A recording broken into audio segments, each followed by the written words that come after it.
Hey, welcome, Pastor Bellamy. I am excited to have you today joining me to just share your story. We're telling the stories of heroes, hidden heroes, and at times whose stories are untold. At times we think of the heroes as the big people who are on the platform and doing all this, but we forget that the little things that we do, especially for missions, is insignificant. So thank Mhm. you so much for coming on today, for joining me. So welcome. Thank you so much. I've become myself a fan of the podcast. I've subscribed to your channel, and as I said, sorry, the last time, and I was driving. See the way when you're listening something on YouTube, once it's done, it goes to the Mhm. next video.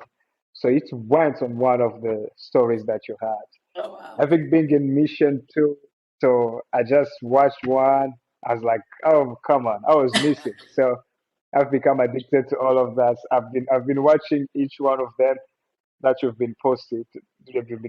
So thank you very much for the work, and thank you very much for caring about missionaries.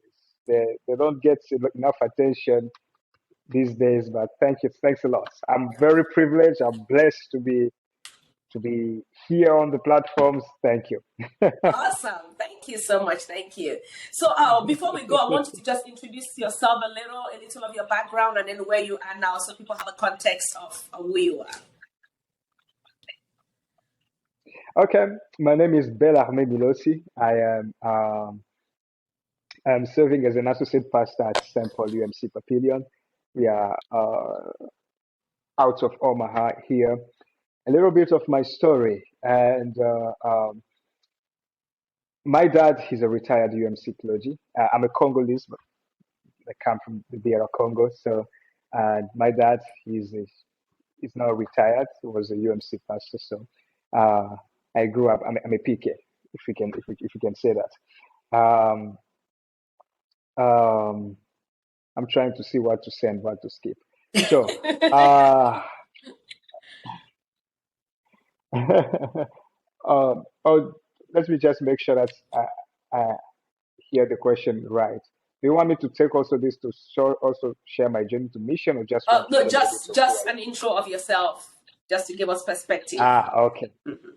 I'm super excited. I was like, let's get into this, but I can I'm, tell. I'm, I'm, I'm, Let's go I'm gonna for hold. it.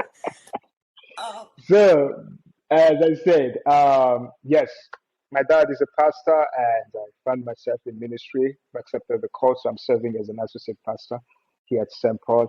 Um, what else? I'm a praise and worship leader.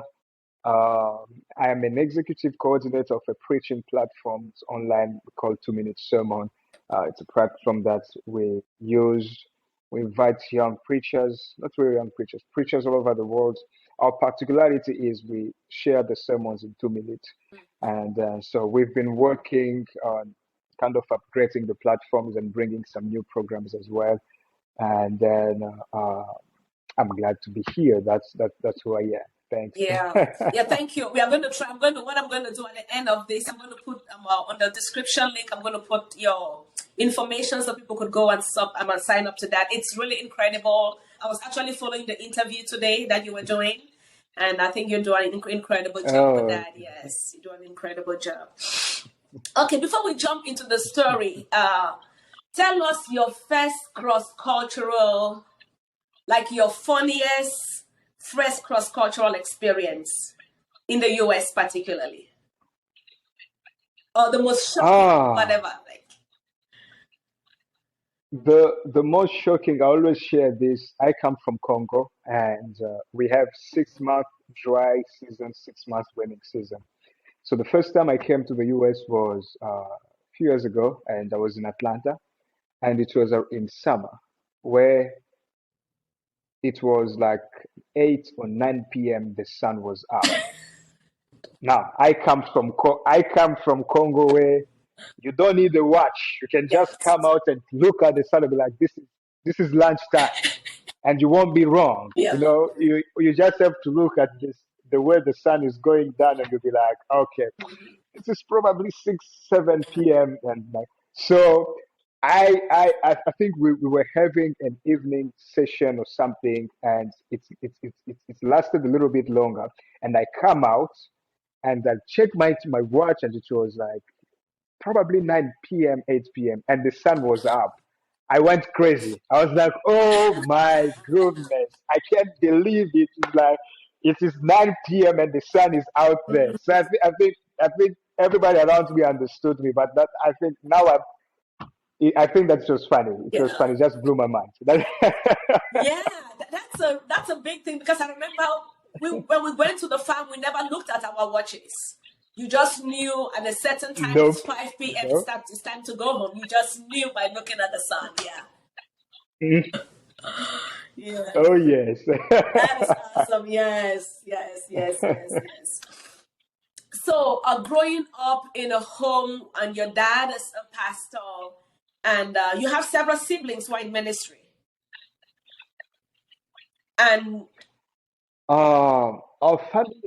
Oh, okay. I'm gonna let you finish. yeah, I'm sorry. yeah, you have several siblings who are in ministry, and you are the last born. How did you like say, okay, because my dad is a pastor, everybody we have several others who are in ministry.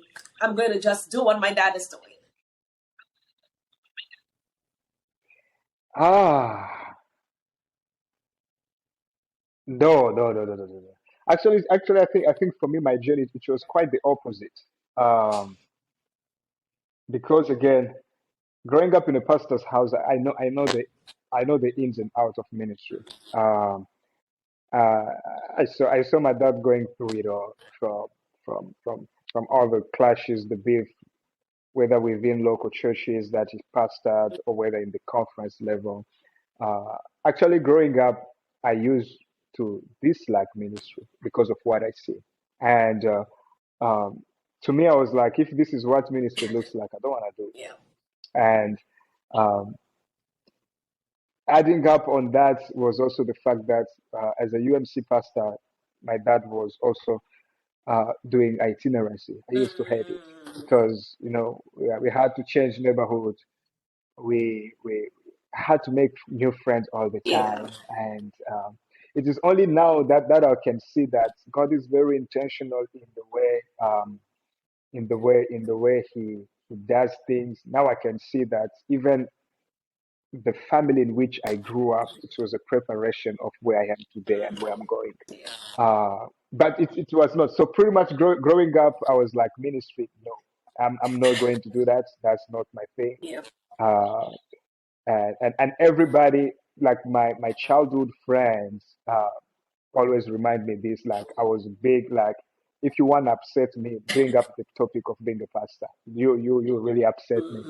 Mhm. But unfortunately for me, I I developed a passion for preaching early. Mm. That was kind of a. I always say that God tricked me.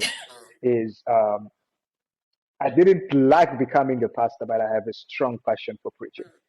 I think by the age of 13 years old, I was already preaching during our family evening meetings, and then by the age I was 15 years old, I was already preaching in morning devotions, youth uh, Yeah. gatherings, choir rehearsals when we go for retreats and so on. So I had that passion for preaching, Mhm. but I was like ministry no. So I think this can be the way I can answer to that question. It didn't come straight. I really had to wrestle with God for me to be in ministry right now. Mhm. Yeah. Yeah. That's awesome because there are times when some people see PKs and they think, oh, you're in ministry because your dad was or your mom was. Not recognizing that God calls each one of us individually. It's not a yeah. Individually. It's not genetic. Mhm, I don't know if that's an mhm. English word. It doesn't transfer It's, because of your it's genetics. not genetic. Yeah, that's good. That's true. That's true. It has to be a call. I agree with that. Mhm. Yeah. Okay. Now let's talk a little about your call to missions because you served in Philippines as a Uh-huh. missionary. Tell us a little about that journey. How did that come Yes. about? Well, I always say that if it was not for me going into mission, I would have never come into ministry.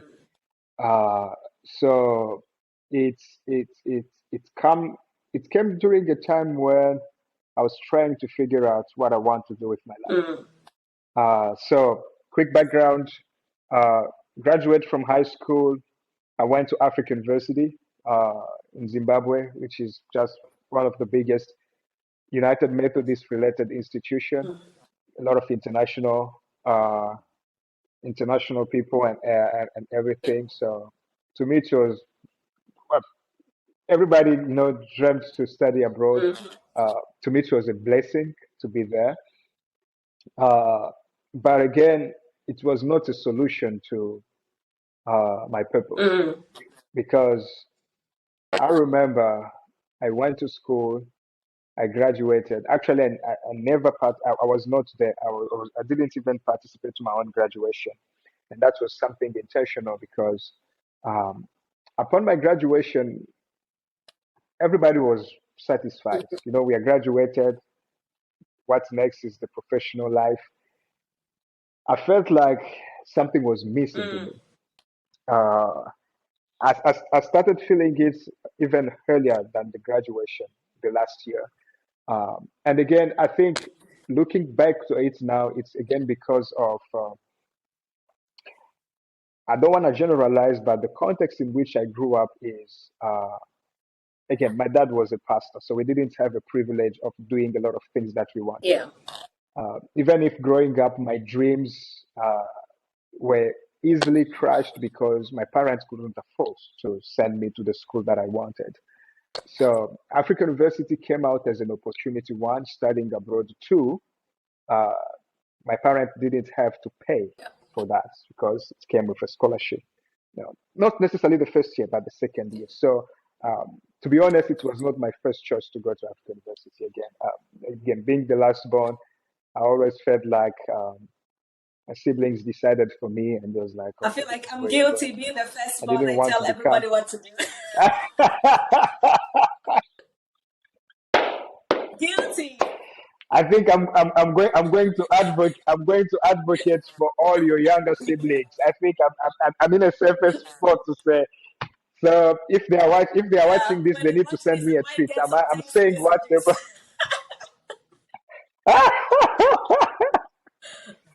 But once again, I understand why all the siblings do that. They want the best for us, and I don't regret it. But again, it's just something that I felt like it came in that way. So the consequences of that is I found myself into something that I really didn't have a passion for, but I went there because there was an opportunity for there. And hopefully, with a good degree and a degree from outside the country, you have your chances of getting a good job Yeah.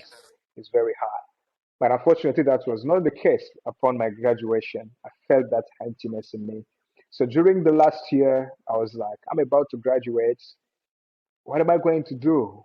Um, so that was again the time where there is this program, Global Mission Fellow. Excuse me.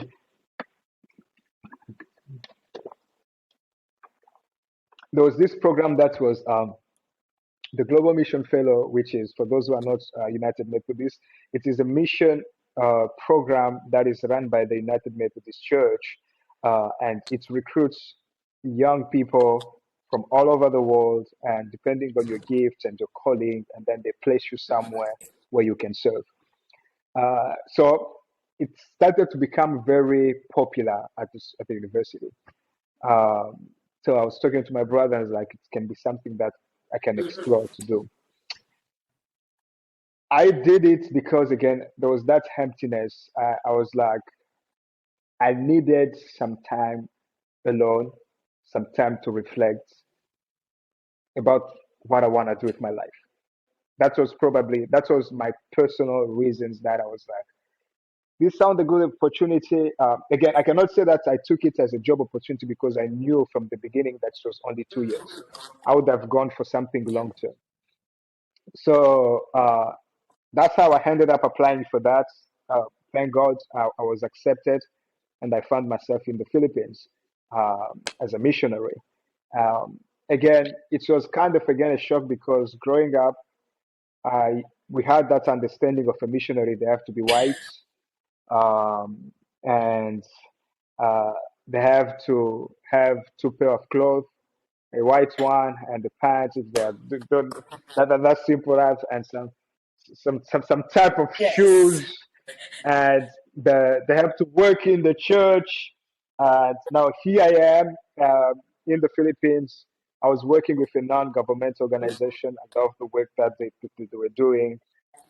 Actually, I was not even in Manila. I was stationed in Polilan in the province of Bulacan, which was like an hour from there. So this is a little bit my journey to mission. Now I find myself in the Philippines with the hope that with that emptiness in me, hoping that either mission will fill it or God will do something to fill that hole. Because I want to know what's my purpose and what I want to do in my Yeah. life. So that's a little bit my journey Yeah. Yeah. to mission. Okay. Before I go to your experience there, you said something that is really significant. You said you felt like something was missing, and that was a space. Because presently, there are several people who are advocating against short-term missions. And having gone to both long-term and short-term missions, I still think there is a place for short-term missions. So what are your thoughts? What are your thoughts about that? I'll definitely agree with you. I think I wouldn't have last longer if it was a long term. I love what I was doing Yeah. in the Philippines. Um, I understand that maybe some people might be called to long term, but I still advocate for short term because again, for me, it was a place where uh, I can say I encountered God and I found it's kind of place where which helped me to redirect my life in the Yeah. direction I'm at. It really changes me. So I can still advocate for that because it is there is a lot Yeah. that happens. You know, when you find yourself in a foreign land, nobody looks like you, and sometimes you're going through a lot of things emotionally. Um, and I always feel like it is in that space of brokenness that pushes us again to look to God. I will be a big advocate of Yeah. short term because it's also a time. This is the word that I was looking for. It's also a place for discernment. This is how I see.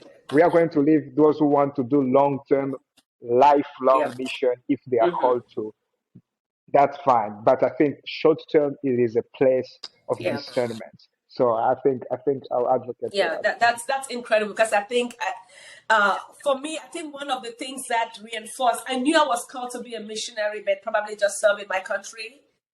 But when I went for the first short term and I came back, Hmm. it's almost like my passion for the nations like grew bigger. Like it Hmm. did something happened in Yes. me that wouldn't have happened if I had not gone out of my country to have Hmm. that experience. So as much as there are Hmm. times when short-term missionaries cause some damage when they go to mission fields, there are times there is so It much that does. happens also. It Yeah. does.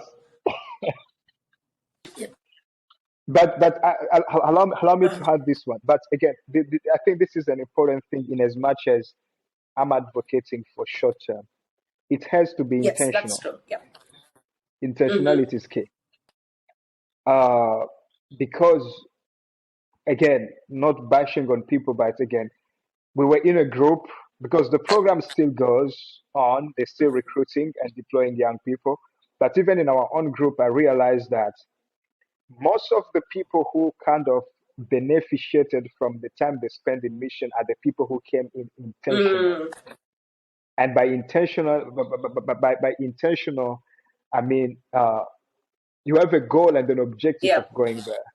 Uh, I think it's as you said, the damages come on both sides. I so based on my experience and Yeah. observing other people, mission can be very distracting when it is Yeah. short term. Personally, when people ask me about it, I my first argument is don't do it. Mm, Why? Because uh, it can be you can for us who did 2 years, you can waste those 2 years for yeah. nothing.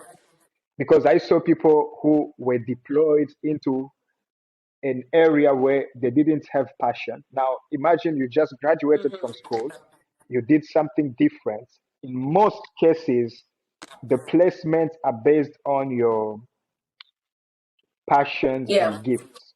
not your academic Oh yeah. background. Now, I've seen people who you just spend 3 4 years doing something Mm-hmm. academically. They deploy you somewhere. You are doing 2 years something which To has do. nothing to do with what you went to school. Now, when you finish those 2 years, how do you reintegrate yourself with what you did? Yeah. So that's why I'm saying, like, if there is no some intentionality there, the damage might be a little bit uh, harmful and big. So that's why I'm saying, like, I will advocate for that, provided that the people are coming in it, they're very intentional with what Yeah. they want to do with that Yeah. short term. And that Mhm. means even the sending organization itself has to be intentional in the placement and not just, oh, we've done this. So okay. I'm laughing because I Yeah, don't that's want what to I'm say like, okay, I'm anything just that gonna will end there. I'm not incriminate gonna me. say I'm too just much. gonna pass on.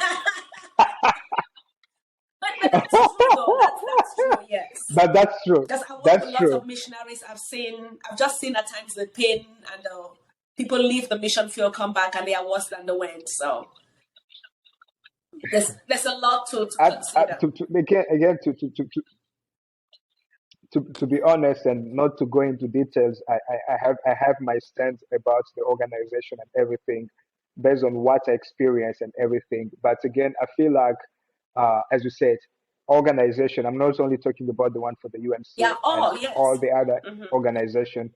My my call is again uh, to Yeah. be intentional and to be very uh, to send people where they are supposed to go, because it hurts me to see that sometimes these organizations, they treat missionaries as business Mm. things. So because I grew up to understand how the system works now, it is um, they don't put much effort in looking at the gifts, assigning you. It is more about numbers. As long as we send people out there, done what we are supposed to do. And as you said, the damage is really big. So Yeah. I'm gonna handle there. I don't wanna say anything. I get a little bit emotional about that aspect, but that's okay.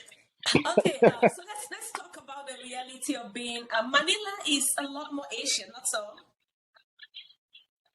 Yeah, a little more white Yes, skinned.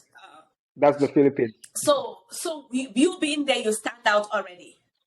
So tell us about the racial Hmm. diversity, the ethnic diversity, and how did you integrate to be able to effectively serve? And how did you like deal with that and the fact that you're alone from your country? And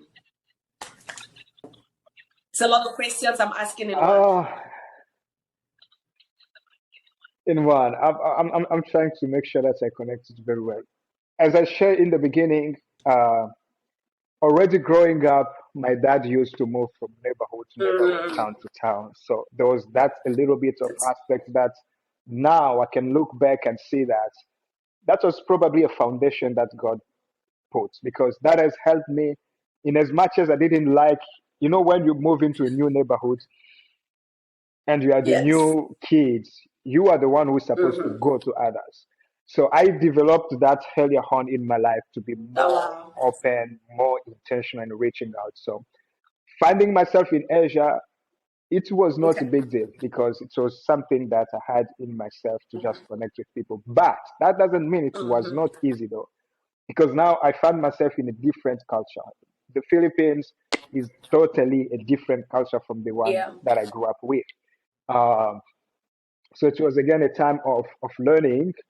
And in Manila, I used to go in Manila once per week, every Monday, because I had to Okay. report. I was like supervising some projects.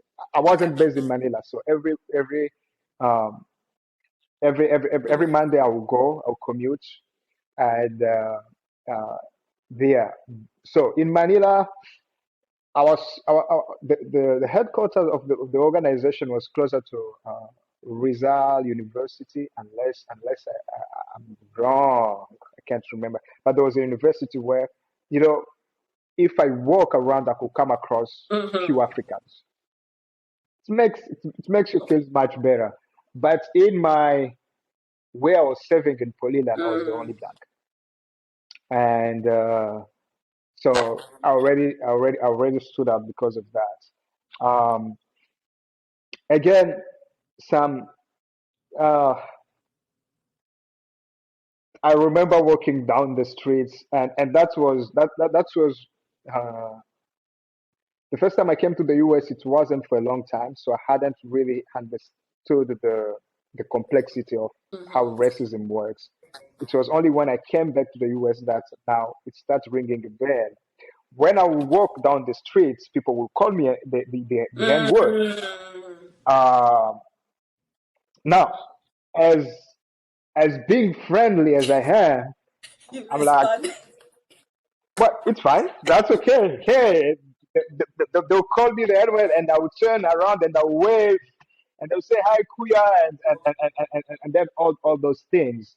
Uh, to one extent, I think it didn't hurt me as much because now it's like I couldn't tell if people were calling me Mhm. the N word in Yeah. an insulting way or it's just because that's Yeah. what they wanted. So it never rang the bell up until I came in America. Then I realized like, okay, that's where Mhm. this is problematic. Uh, on one hand, that could have, if I had known, that could have been a time, an opportunity Yeah. to educate people and say, no, you Mhm. shouldn't use the words or something like that because it is offensive. Um, but again, it never crossed my mind. They will call me that. I will join them. We play basketball. Again, that was the other thing in Mhm. where I was living. If you are black, you are African American. Ah. So and you you were expected to be good at basketball. I come from Africa. We play soccer. So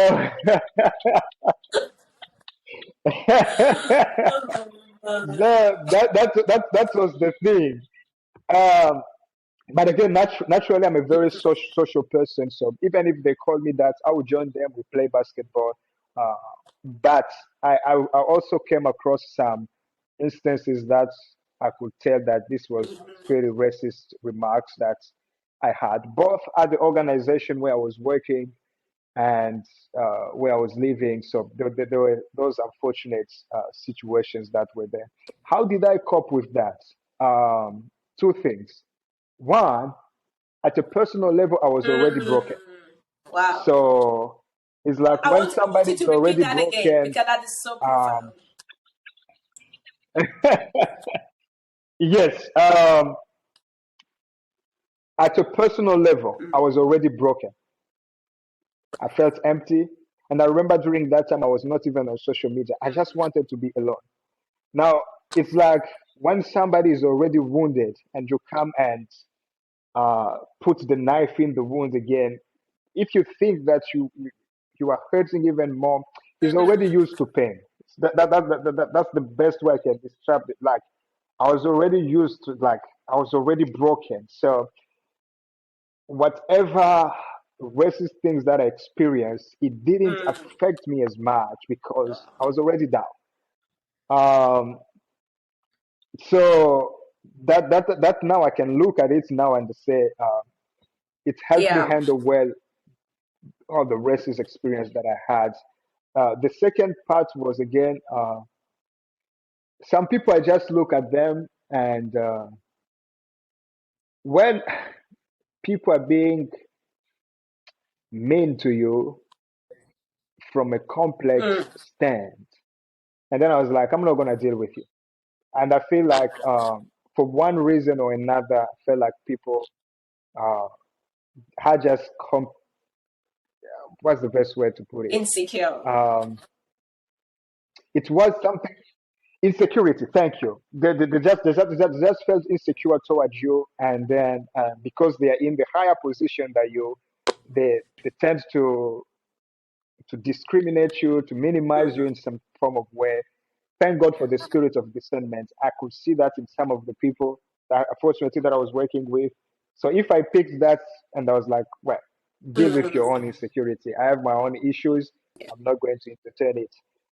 But again, I think this could have been the two things that personally that helped me to uh, to deal with the issue. For me, I was like, I have something that I'm Yeah. looking for to God.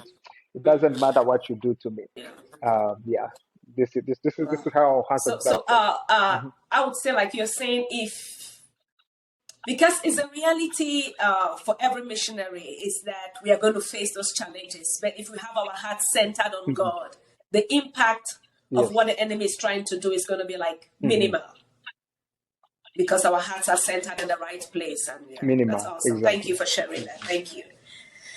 Okay. Exactly.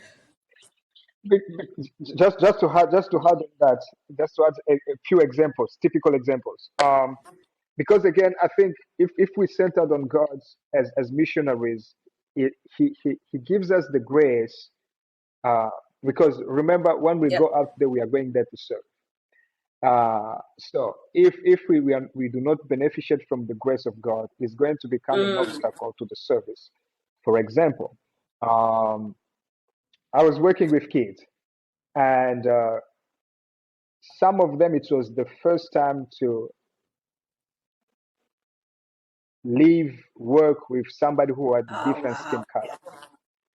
Some of them will see me, they will jump on me. By that time, I started already having beard. They would like to touch it. So now, if you don't have enough grace from God, you can be offended for Mm. the whole time you are there. But if I think also probably I should add that helped me is that like I feel like I had enough grace from God that I was like there were just things that I would understand Mm-hmm. the context in which I am Yeah. and not take them personal. And to me, I was like, probably I'll be the only black person they will ever have. So let's just be friendly and Yeah. everything. I wanted just to throw that one in, and I Yeah. think that That's it's awesome. quite Thank you. important Thank too. you so much for sharing. So let's switch to some fun things. What was your funniest missionary experience?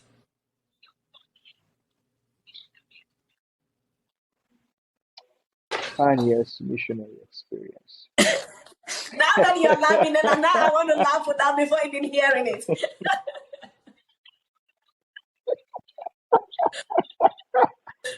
Oh my goodness, this is very embarrassing. Uh,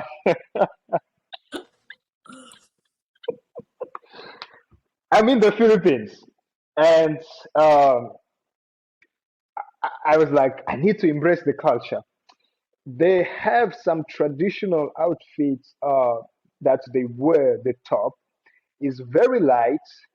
Uh, I don't know if I bought it or they gave it to me as a gift. I still have it, by the way. And um, the way Filipinos wear it is you need a white shirt inside, and then you put that. Mm-hmm. It's like a shirt. You need a white T-shirt Yep. inside, and then it's like a shirt. You put it inside, and Okay. you wear it with classic pants. Now, I receive it as a gift.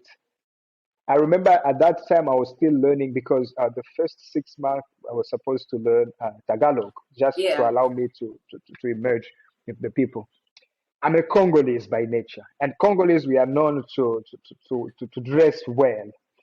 And here I am on Monday because I didn't have a car. I used to commute using public transportation. I wear that traditional shirt, but I Oh, packed in Filipino. I think I've seen that shirt on TV. It's really classy, They don't but do. I've never seen it happen. It's very classy. No, they don't do that. And I was like, nobody told me. So I wear the shirt. I'm like, it's cool because look at these African dudes wearing Filipino attire and everything. And but Um, I tagged in and I wore it, took my jeepney, jumped into it, went to school. Nobody told me anything. And I came back and it was only I think few weeks later when I started watching how people we had like a formal mhm. ceremony with our organization. Our, it was one of those it's easy Yeah. when you're embarrassed on the outside, you can deal with it. This was something inside. I just it was like, oh my goodness. And I think that's probably the Oh funniest thing that my. happened to me. Yeah. Cross cultural missions is crazy, crazy, crazy. Well, but now you are in the US. You are an associate That's pastor, true. and it's still also a cross-cultural setting. Hmm. Uh, what have you learned? How did Hmm. your missionary experience help you? How has that helped you in your work you're doing now?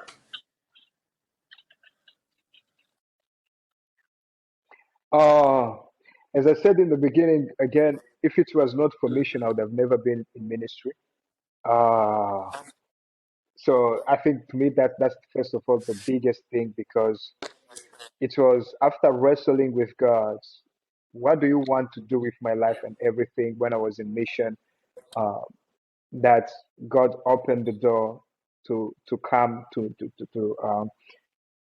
the US to study in seminary. Actually, my deal when I was coming was because I was already tired. I was like, God, I'm tired traveling. I want to go back. I want to settle. I'm not like, I want to throw away my passport so that I won't be tempted to book any flights anymore. Uh, so I remember having my conversation with my brother, and I think the initial deal was go to seminary and try it for 1 year. If you don't like it, I'm buying you a flight ticket back home, and then we are going back. And I was like, and again, at first I wanted to come because I wanted to get him off my back because he was on my case a lot. He wanted to press. I was like, okay, let's do this one more time, and again, we won't have to do it. It just turns out that I went to seminary.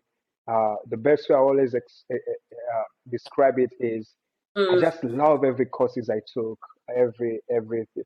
The same way I had the Oh excitement wow. when I was going to kindergarten. Oh That wow. was the same excitement I had being in seminary, where everybody was being frustrated about the theology of the school.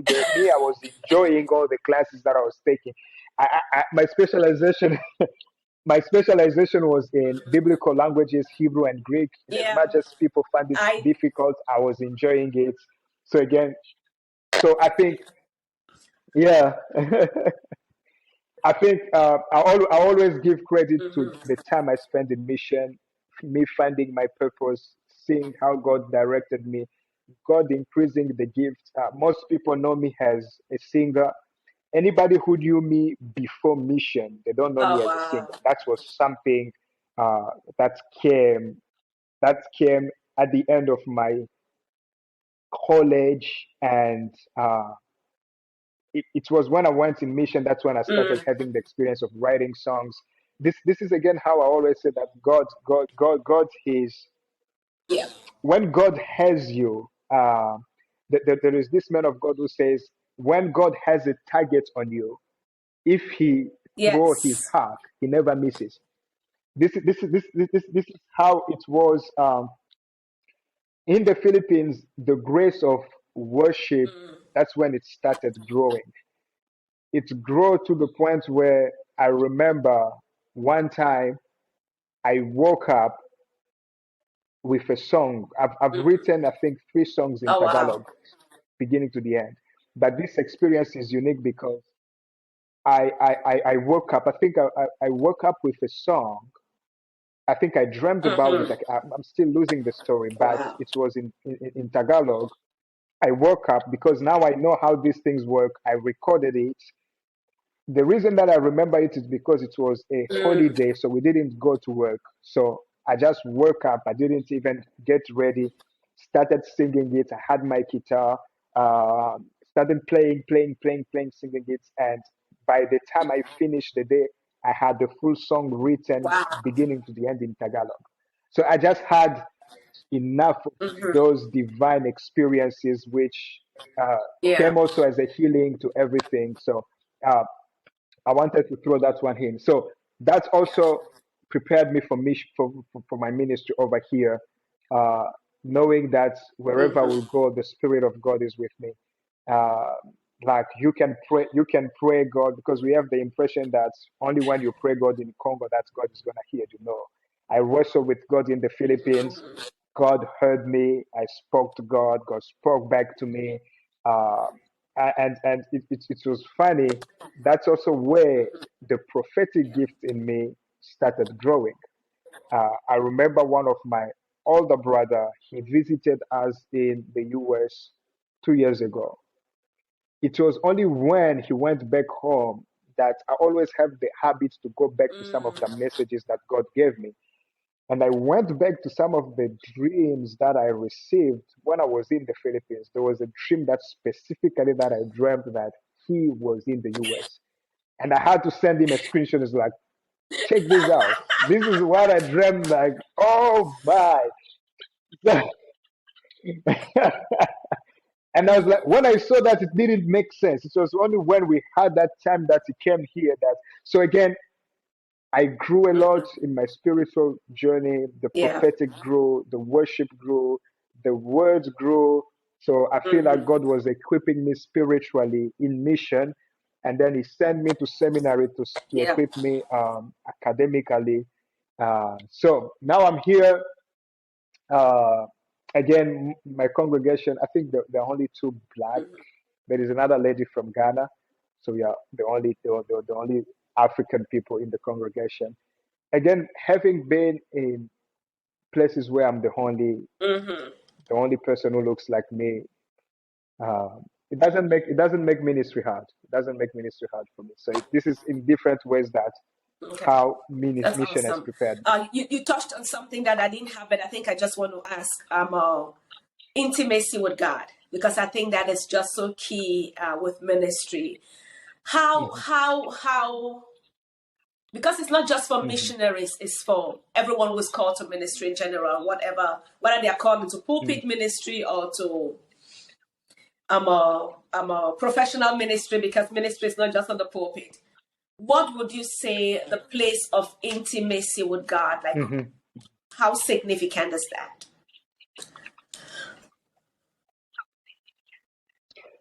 That is key.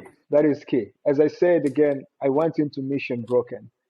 I always tell God, even this in my prayer, that unfortunately all I know is God. So when I'm happy, I turn to God. When I'm sad, I turn to God. When I'm in pain, I turn to God. When I understand things, I turn to God. When I don't understand, like, so even in that space of brokenness, I think for me it's just a coping mechanisms that every time I'm Yeah. broken, I double my time in prayer. If I have to cry, I'll rather cry in prayer. So that's again what helps me, because I was so broken. It was like I never share my mission story, and probably some people may be shocked for me to say this. There used to be time that I would go out and do what I was supposed to do during the day. I would laugh, I would play with the kids, and I come back home, I was in tears, just crying. Um, just crying. That's because of Yeah. so many things that I was going through. Um, and again, so intimacy has its place because for me, that's where I drew my strength. That is where I got Yeah. the answers to the questions that I was looking for. Um, for the first time in my life, I fasted for the whole week, dry fast. I did it twice while I was in the Philippines. Why? Because there was that hunger in me. It's like, God, I feel like this praying every day is not Let's working. go God, another level. this fasting once per week. I'm I'm coming a full week. In fact, I did it twice, and again, it drew me closer to God. It's it allowed me to grow in my spiritual relationship with God. Uh, it gave me the strength to keep on moving. Uh, and I can say that it is key. It is key. Again, because I came into mission intentional. Like, of course, I didn't plan all of these experience in the beginning, but I came to like, God, I'm I'm serving Yeah. people, but we need to talk. We need to settle these things out. So I think that's the place where I felt that intimacy grew, and it just shaped my prayer life forever from that. Yeah. And I can say it's key. It's key to Yeah, you're mission and to talking of missionaries thinking of out there. Jesus in Gethsemane. Today we celebrate the victory of the cross. We celebrate what it means to be a Hmm. believer. But in Yeah. Jesus's most difficult season, Yes. he's on his knees, and the Bible says, "And angels came and helped him."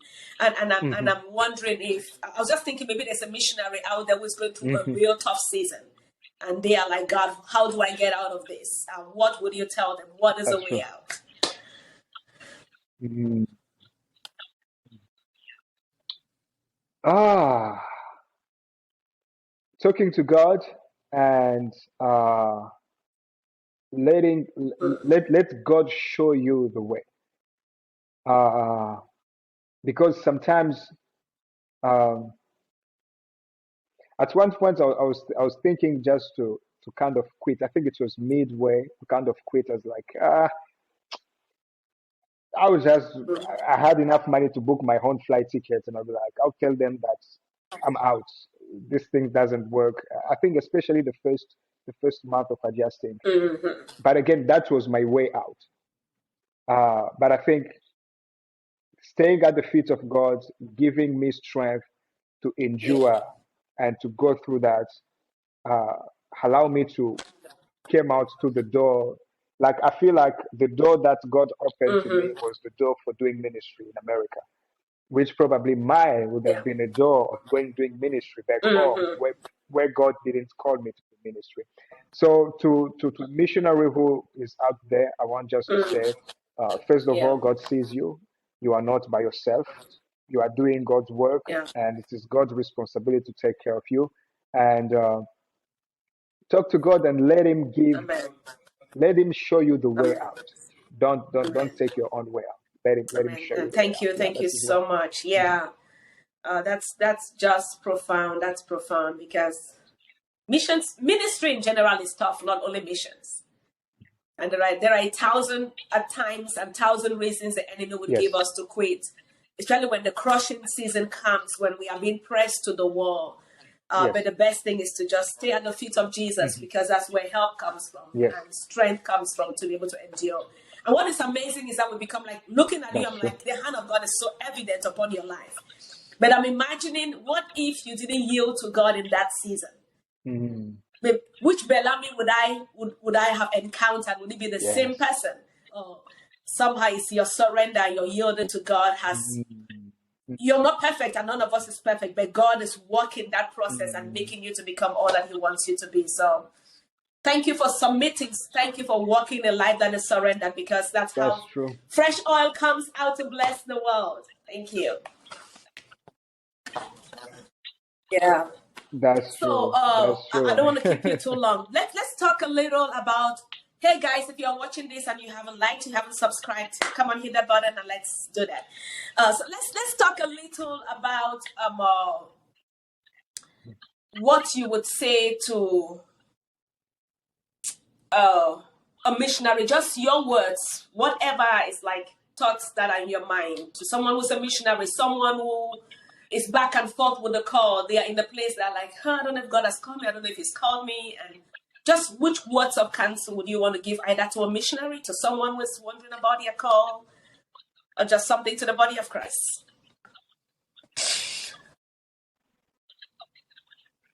Ah. Um. Mm, I would say submit to God. Submit to God. mm, Submit to the process. Uh, he who has called you yeah. knows to what he has called you to. Uh, he's the mastermind, and he knows exactly how. Uh, the guest that I was receiving on my Mm-hmm. my podcast earlier on talks about purpose, and I love how he talks about. Um, um, Yeah. God is the one who has invested things in you. If you submit to Him, then you are letting all Mm-hmm. you are allowing Him to work on you. And I think most of the things we make Christian life looks hard is because we just don't know how to surrender and to submit to God. On one hand, we say we believe to Jesus. On the other hand, we want Mm. Jesus to Woo. follow our way. And I think especially when you're in mission, Yep. that becomes a problem. Uh, because if you want Jesus to follow you, Yep. then you're not going to get the results Mm-hmm. that He wants you to have. If you want to be impactful, you want to change and transform lives, you have to submit to God, to Jesus, and to Oh let no, no, Him. go ahead. I This know is you say one profound. word. I'm So, sorry. I'm checking in yes. our sentences here. Because I think this is key, and most people will miss it. Again, I'm gonna give a clear example. Most people may look at me and say, okay, he's doing ministry in America, which probably is the most convenient things. Like, I was talking one time to somebody, and he asked me, "How are you doing? How is ministry?" And I humbly responded to him that we are trying. And I'm sorry if he's going to watch this. I had to share this story. And I was just surprised by his reply. He was like, "You are not trying. You're in America. People are trying, and people are doing ministry home." I was like, okay, okay, okay, okay. Um, I had to pull it together. But what is my point is there is a lot of sacrifices in doing ministry, especially if you want to have the results that will glorify God. If you want to Yes. fit in, that's okay. You can do it your own way. But I'm the type of person I've learned to submit to God, and my prayer every day to God is like, one, whatever you are doing Yeah. in this nation, don't do it without me.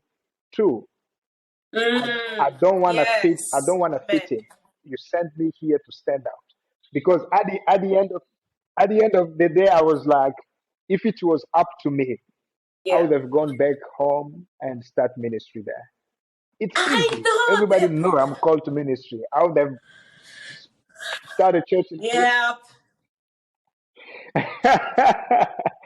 So I feel like most people do not realize, like, I don't want to say it's a compromise, but in as much as we are where we are, if it was up, if God had asked me my humble opinion, I wouldn't be where I'm at doing Yeah. serving God. That's why I'm saying submitting to God is key, because I Amen. want to see the name of Jesus Amen. being glorified. I want to see souls being saved. And because I'm aware of that, I know that my ways are not going to do it. So I just submit to God. So everybody who is listening out there in mission or Amen. in ministry, let's Amen. learn to submit to God even when we do not Amen. understand. Thank you God so got much. our back. And as much as Mhm. intimacy and prayer is important, you can't fast away God's direction. You can't fast away obedience, because at times we try to. No, no, The Bible no, says obedience is better no. than sacrifice. Like God says, Mhm, go A, direction A. You say, God, I'm going to fast for 7 days, mhm, and go direction B. Would you still bless my direction B? And God is like, well, mm. no, just submit. Thank you. Thank you. No. Uh, Thank you, thank you, thank you, thank you. I'm really grateful that you came. I'm grateful for all just the wisdom you have shared. And I trust that this is going to bless someone who's watching. Please like this video, share it with someone that you know, inspire someone else. So Pastor Bellamy, Mhm. thank you so much. Thank you.